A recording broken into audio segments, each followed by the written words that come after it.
Hello friends, मैं जितेंद्र सिंह वसंत class आपका स्वागत है। तो पिछली क्लास में हमने चर्चा की थी समांतर श्रेणी।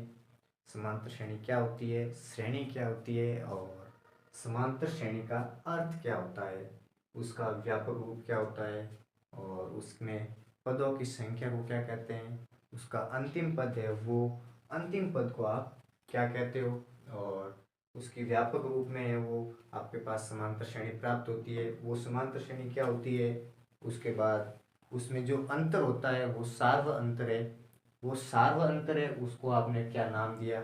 इस प्रकार से हमने पूरी चर्चा पिछली क्लास में की थी। तो आज की क्लास में हम शुरू करते हैं कि अध्याय 5 के प्रश्नावली 5.1 का पहला प्रश्न। इस प्रश्न में आपसे पूछा गया है, कुछ प्रश्न दिए हुए हैं भाषा के आधारित। अब उस प्रश्न के आधार पर आपको बताना है कि क्या इसमें जो डिटेल्स दी हुई है, इस डिटेल्स के आधार पर क्या समांतर श्रेणी संभव हो सकती है या नहीं हो सकती है। तो हम पहला प्रश्न दिया हुआ हमें कि प्रत्येक किलोमीटर के बाद एक टैक्सी का किराया है, जबकि प्रथम किलोमीटर के लिए किराया हुआ कितना है, 15 रुपये, और उसके अतिरिक्त किलोमीटर के लिए किराया क्या लग रहा है, 8 रुपये। अब प्रश्न को सही से समझे तो क्या है कि कोई एक शहर है, उस शहर में कोई टैक्सी चल रही है, उस टैक्सी में चलते हैं तो उसका किराया भी तो लगेगा।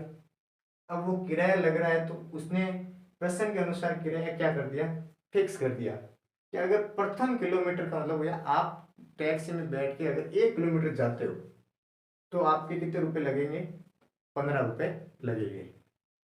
और उसके बाद है, अगर 1 किलोमीटर के बाद आप दूसरा किलोमीटर जाते हो तो उस 15 में क्या ऐड हो जाएगा, 8 रुपये ऐड हो जाएंगे, क्योंकि आपके दिया हुआ है कि अतिरिक्त किलोमीटर का किराया कितना है, 8 रुपये। अब वो आप गए 1 किलोमीटर के बाद 2 किलोमीटर गए, अब इसके बाद तीसरा किलोमीटर जाते हो तो 15 है पहले से, उसमें 8 और ऐड हो गए, और तीसरे के लिए क्या हो जाएंगे, 8 और ऐड हो जाएंगे। तो इसकी सहायता से आपको देखना है कि क्या इसकी एपी बननी संभव है या नहीं है, क्या आपके पास है समांतर श्रेणी बन सकती है या नहीं है। तो हम देखते हैं कि हमें पहले प्रश्न में बोला क्या है। पहले क्या बोला, प्रथम किलोमीटर का किराया।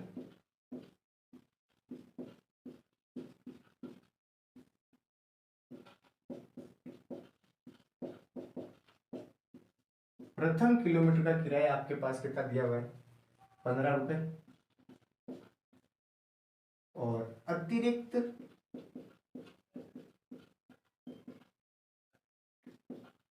किलोमीटर का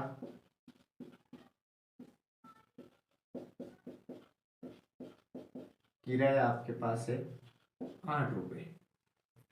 ये दो चीज है वो आपको दी गई है। तो इस आधार पर है आपके पास, अगर पहला किलोमीटर है इसको आप क्या कह सकते हो, पहला पद बोल सकते हो। और उसके बाद ऐड कितना हो रहा है, 8 रुपये उसमें ऐड हो रहे हैं, तो क्या हो जाएगा, 8 ऐड करोगे तो अगर आप श्रेणी बनाओ तो इसका मतलब आपके पास पहला पद क्या होता है, A1 होता है, तो A1 आपके पास यहाँ से कितना आ गया, 15 रुपये।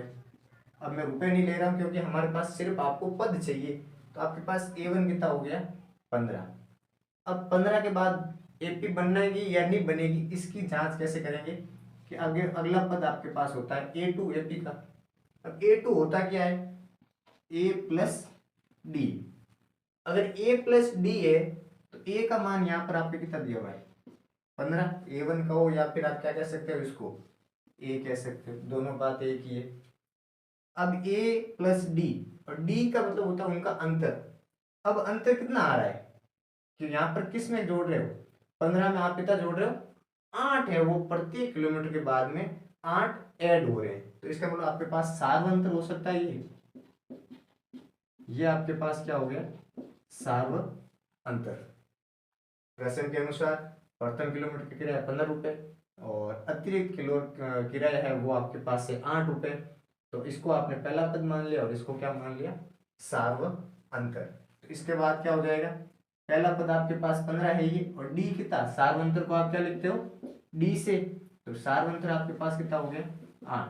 तो 15 में आप 8 जोड़ोगे तो आपके पास कितना आ जाएगा, 23, इसका मतलब आपके पास A1 का मान 15 आ गया और A2 का मान कितना आ गया 23। अगर इसी में आगे बढ़े तो कितना मिल रहा है A3, और A3 को आप क्या लिख सकते हो A+2D। यहां से आपके पास A का मान सेम है, कितना है 15, उसके बाद प्लस में है 2 और गुणा में कितना है D का मान है वो 8।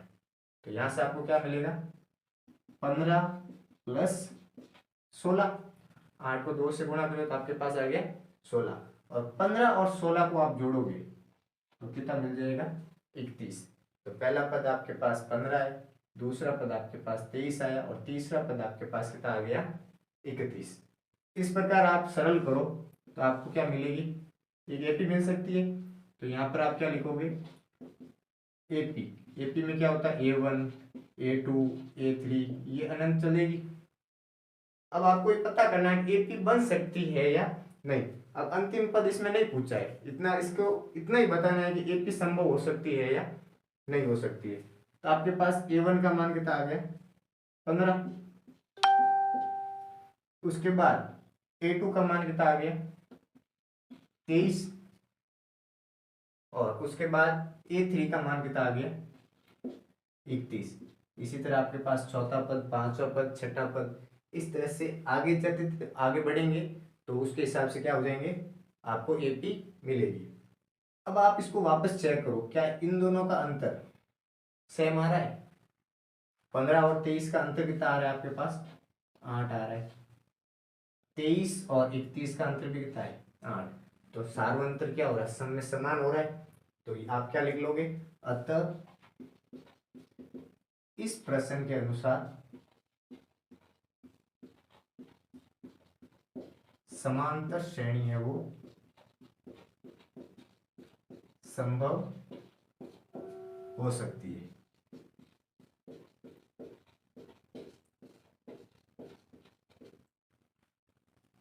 प्रश्न में बोला कि एक टैक्सी है, उसका किराया दिया हुआ है, 1 किलोमीटर का किराया 15 है, और उसके बाद प्रत्येक किलोमीटर का किराया है वो 8 रुपये ऐड हो रहे हैं। तो उस हिसाब से हमने जांच की, तो जांच करने के बाद हमारे पास एक सीरीज बन रही है, और सीरीज बन रही है इसका मतलब हमारे प्रश्न में जो पूछा था कि क्या समांतर श्रेणी बन सकती है या समांतर श्रेणी नहीं बन सकती है, तो आपके पास क्या प्राप्त हुआ, समांतर श्रेणी संभव हो सकती है। ये इस तरह से आपके पास है, पहले प्रश्न का आंसर मिला है। अब अगला इसी का दूसरा है। अब दूसरे प्रश्न में आपको यही जांच करना है कि इसमें जो भाषा का प्रश्न दिया हुआ है, ये जो भाषा का प्रश्न है वो इसमें आप एपी संभव हो सकती है या नहीं हो सकती।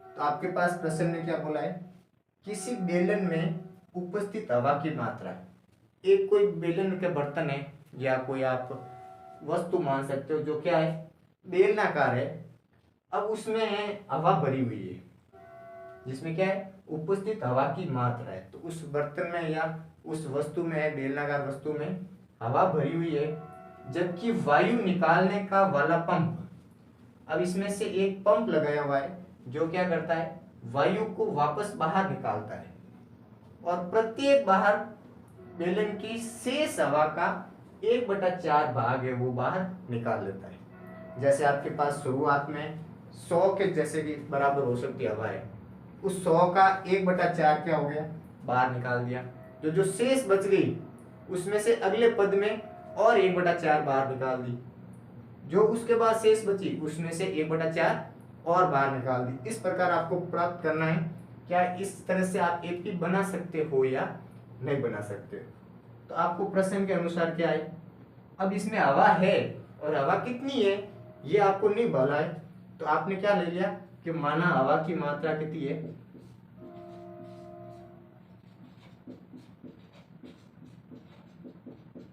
हवा की मात्रा आपने मान लिया वो कितनी है x है।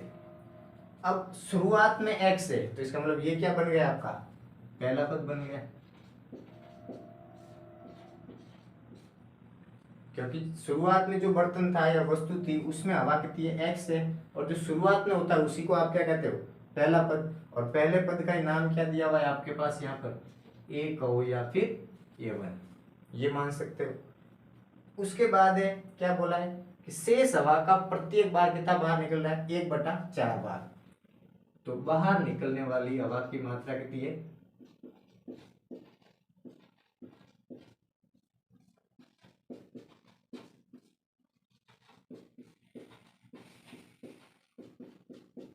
मात्रा आपके पास है 1/4 भाग। तो अगर इसको सरल करो तो सबसे पहले कितना था? x था। अब और आपको चाहिए क्या? a2। और a2 का मतलब क्या हो गया? जो पहला पद था उसमें से 1/4 भाग है, उसने क्या कर दिया? कम कर दिया। तो शुरुआत में आपके पास हवा की मात्रा थी x, और उसमें से अपना आपने 1/4 वो भाग है कम कर दिया, तो आपको कितना मिलेगा? अगर आप इसका लसअप लो तो लसअप आपके पास कितना आएगा? 4। अब 1 का भाग 4 में 4 बार जाता है, और 4 को अगर x से गुणा करो कितना आ जाएगा? 4x। अब उसमें से इन दोनों को वापस है, 4 का भाग 4 में 1 बार, और 1 को आप किससे गुणा करोगे? 1 से, तो आपके पास कितना आ जाएगा? 4x माइनस का 1। इसका मतलब a2 आपके पास कितना आ गया? 4x माइनस 1 बट्टा में आपके पास है 4। तो पहला पद आपके पास था x, अब क्या आ रहा है? 4x माइनस 1 बट्टा में आपके पास है 4। अगर आप तीसरा पद निकालो, तीसरा पद, अब इसमें से आपके पास क्या हो जाएगी? और 1/4 भाग है वो क्या हो जाएगा? कम हो जाएगा। तो 4x माइनस 1 बट्टा में 4, और इसमें से आपने क्या कम कर दिया? 1/4 भाग है वो और कम कर दिया। तो इस तरह से आपको क्या मिलेगा? इन दोनों का वापस लसअप लिया तो कितना आ गया? 4। अब 4 है तो क्या बन रहा है आपके पास? 4x माइनस 1 और माइनस का 1। तो इस तरह से आपके पास सूत्र क्या बन गया? 4x minus 2/4। अब यहां से आप प्राप्त करो तो आपके पास क्या है? पहला पद x था, दूसरा 4x माइनस 1 बट्टा में 4, तीसरा पद क्या हो रहा है? 4x minus 2/4। तो आपके पास एपी माने, एपी क्या बन रही है? सबसे पहले थी x, उसके बाद क्या बन रही है? 4x minus 1/4। उसके बाद क्या बन रही है? 4x minus 2/4। और उसके बाद क्या बनेगी? 4x minus 3/4। तो यहां तो आपके पास अब इनका सार्वंतर प्राप्त करोगे, तो क्या सार्वंतर संभव है? इन दोनों का अंतर, वापस इन दोनों का अंतर, इस तरह से आप आगे जाओगे तो उनका अंतर, प्रत्येक बार है वो क्या हो रहा है? मान में सार्वंतर है वो क्या हो रहा है? बदल रहा है। इस तरीके से आप देखो तो सार्वंतर अगर बदल रहा है तो क्या हो जाएगा? क्या ये एपी संभव है या नहीं है? तो आप क्या लिख लोगे? अतः ये एपी या ये समांतर श्रेणी संभव नहीं है। क्या मिल गया आपके पास? इस प्रश्न के अनुसार है वो समांतर श्रेणी संभव नहीं है। इसमें क्या पूछा था कि कोई हवा की मात्रा है। अब हवा ने आपने क्या मान लिया? x मान लिया। इसका मतलब पहला पद आपके पास क्या हो गया? a1 है वो आपके पास x हो गया। उसके बाद प्रत्येक बार 1/4 भाग है वो क्या कर रहा है? कम कर रहा है। तो सबसे पहले तो x में से 1/4 भाग कम किया। अब x में से 1/4 भाग कम करो तो कितना हो जाएगा? 4x minus 1/4।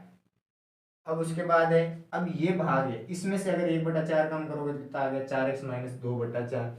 फिर इसमें से 1/4 और कम करोगे तो आपके पास क्या हो रही है? हवा की मात्रा कम हो रही है प्रत्येक बार, लेकिन प्रत्येक बार कम तो हो रही है, कम तो 1/4 हो रही है, लेकिन हवा की जो मात्रा है वो भी तो साथ में बदल रही है। हवा की मात्रा बदलेगी तो आपके पास एपी संभव नहीं होगी। तो इस प्रकार से आपके क्या हो जाएगा? अतः ये समांतर श्रेणी संभव नहीं होगी। तो ये आपके दो प्रश्न है, पहले प्रश्न के 5.1 के दोनों प्रश्न आप लिख सकते हो और अपनी कॉपी में नोट्स बना सकते हो, तो एक बार लिख लीजिए। तो आपने पिछले प्रश्न नोट कर लिए होंगे।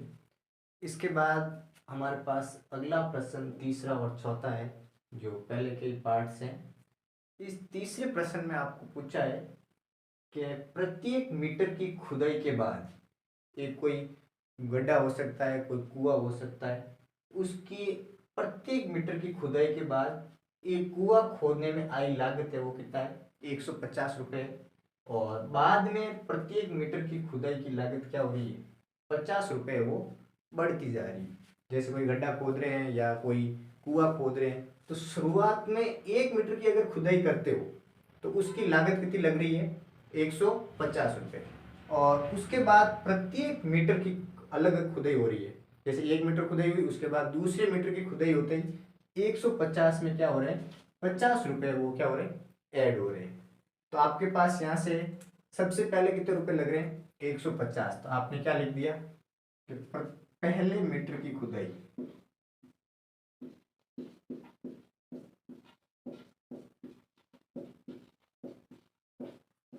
पहले मीटर की खुदाई की लागत कितनी है,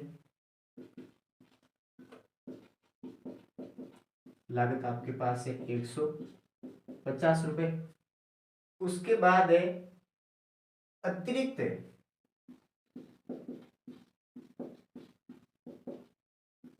अतिरिक्त खुदाई की लागत कितनी है, 50 रुपये। उसमें क्या हो रही है, बढ़ोतरी हो रही है। तो जो सबसे पहला मीटर है उसको आप क्या कह सकते हो, पहला पद, या इसको क्या कह सकते हो, A1 या A। और उसके बाद क्या हो रहा है, 50 रुपये बढ़ रहे हैं, मतलब 50 रुपये जुड़ रहे हैं। तो जुड़ रहे हैं तो ये क्या हो गया आपके पास, सार्व अंतर, जिसको आप क्या नाम देते हो, डी। अब आपको चेक करना है कि क्या इससे एपी बन सकती है या नहीं बन सकती है। तो एपी के लिए पहले आपको चाहिए ए या फिर आपको चाहिए A1। तो कितना आपके पास, 150। उसके बाद आता है A2, और A2 क्या होता है, A प्लस डी। ए आपके पास है 150 और डी कितना है आपके पास 50। इस तरह से आपके पास दूसरा पद कितना आ गया, 200। अगर तीसरा पद देखो तो तीसरा पद क्या आएगा, ए प्लस 2D। तो 50 इसमें ऐड हो जाएंगे तो कितना आ जाएगा, 250।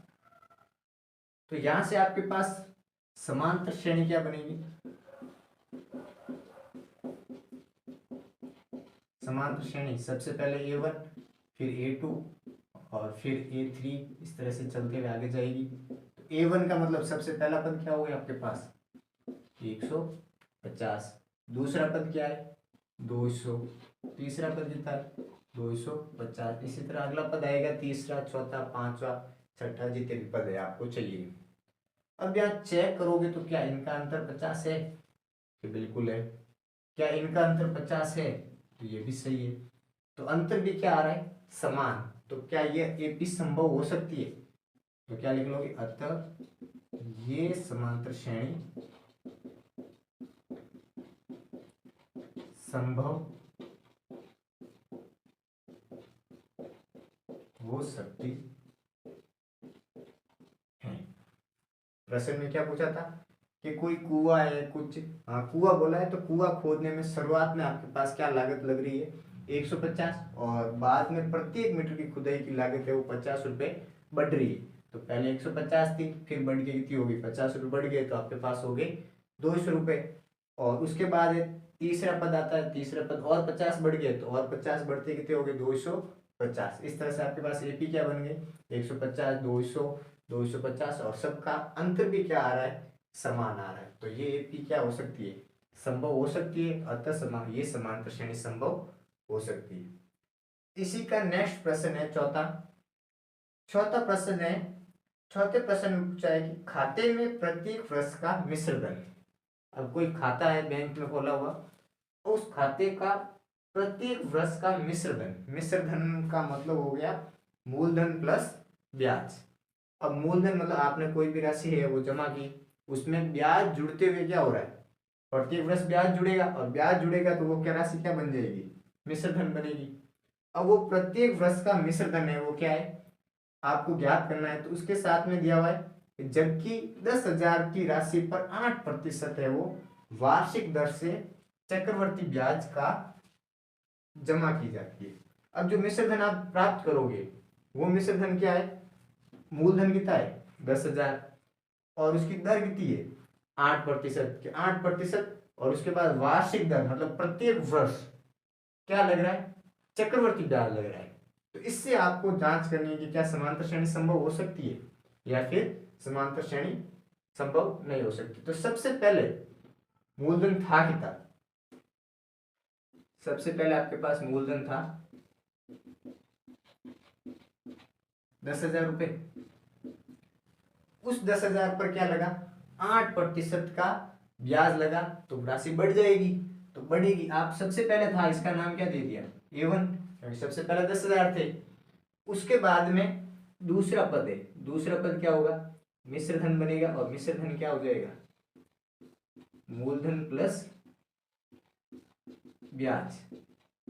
अब ब्याज कौन सा है, चक्रवर्ती, तो चक्रवर्ती ब्याज का सूत्र क्या हो जाता है आपके पास, चक्रवर्ती ब्याज का सूत्र हो जाएगा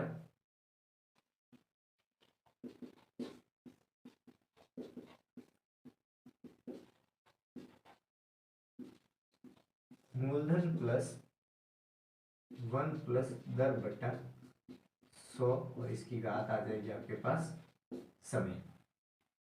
ये सूत्र है, मूलधन कितना 10,000, उसमें आपके पास दर दी हुई है, दर कितनी है आपके पास,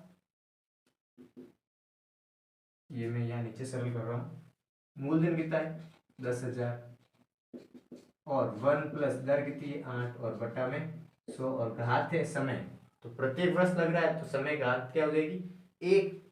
अब इसको सरल करोगे आपको ब्याज मिलेगा 10,800, ये आप सरल करके चेक कर सकते हो। अब टोटल राशि क्या बन गई 10,800, मतलब यहाँ पहले थे 10,000, अब हो गई 10,800। इसका मतलब आपके पास A1 आपके पास है, अब यहाँ से A2 कितना आ गया 10,800।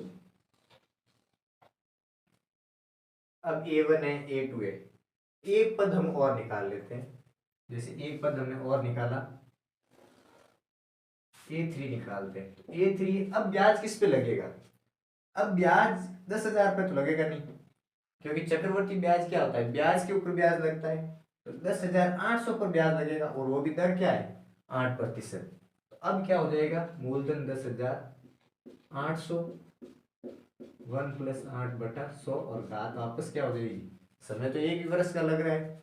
इसको सरल करोगे आपके पास तो क्या मिलेगा, आप सरल करके मान निकालोगे तो आपको मान आएगा 11,664। अब आपके पास ये A3 आ गया 11,664। अगर आई AP बनाओ, समांतर श्रेणी बनाओगे,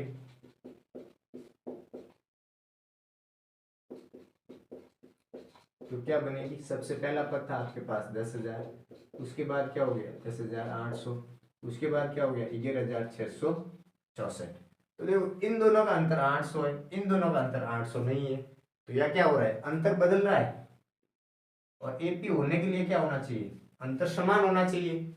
तो आपके पास यहाँ पर ब्याज अलग है, ब्याज प्रथम पद और द्वितीय पद का अंतर है वो अलग है, द्वितीय पद और तृतीय पद का अंतर भी क्या हो रहा है, अलग हो रहा है। तो इसका मतलब आप क्या लिख लोगे, अतः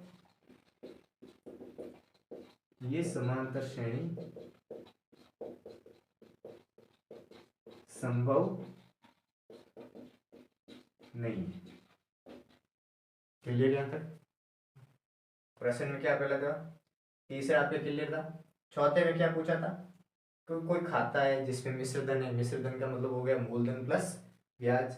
अब सबसे पहले राशि उसने जमा की 10,000, उस पर ब्याज लग रहा है 8% वार्षिक दर, और कौन सा ब्याज है कि चक्रवर्ती ब्याज है, चक्रवर्ती ब्याज है, तो आपके पास सूत्र हो जाएगा मूलधन प्लस 1 प्लस दर बटा 100, और घात में आपके पास क्या हो जाएगा समय। अब आपके पास यहाँ तो था, शुरुआत में आपने जमा करी 10,000, तो आपके पास पहला पद क्या आ गया 10,000, उसके बाद क्या लगा 10,000 पर एक साल के बाद में ब्याज लगा, और ब्याज कितना लगा 8%, तो आपने सरल किया तो आपके पास ब्याज के साथ में राशि क्या बन गई 10,800। अब ये 10,800 आपके पास क्या है A2 है। इसके बाद आपने तीसरा पद निकाला, अब राशि कितनी हो गई 10,800, अब ब्याज है वो 10,800 पर लगेगा, तो वापस सूत्र में मान रखा, तो आपके पास सरल किया तो मान कितना आ गया 11,664। अब जो 11,664 है ये आपके पास क्या है A3 बन गया। इस तरह से अगर आप समांतर श्रेणी बनाओ तो पहला पद 10,000, फिर 10,800, और फिर 11,664, इसके बाद और भी मान आएंगे, तो इन सब का अंतर है वो समान नहीं आ रहा है। अगर दो पदों का अंतर समान नहीं है तो आगे भी संभव नहीं होगा, तो अगर अंतर ही समान नहीं है तो ये समांतर श्रेणी संभव नहीं होगी। इस तरह से आपने चारों में से दो तो आपके पास समांतर श्रेणी प्राप्त हुई और दो समांतर श्रेणी प्राप्त नहीं हुई।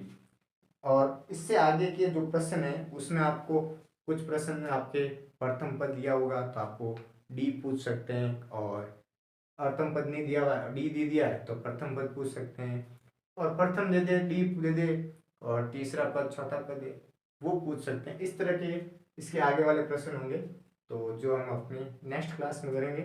तो बने रहिए हमारे साथ में, हमारे चैनल को सब्सक्राइब जरूर कीजिए। धन्यवाद।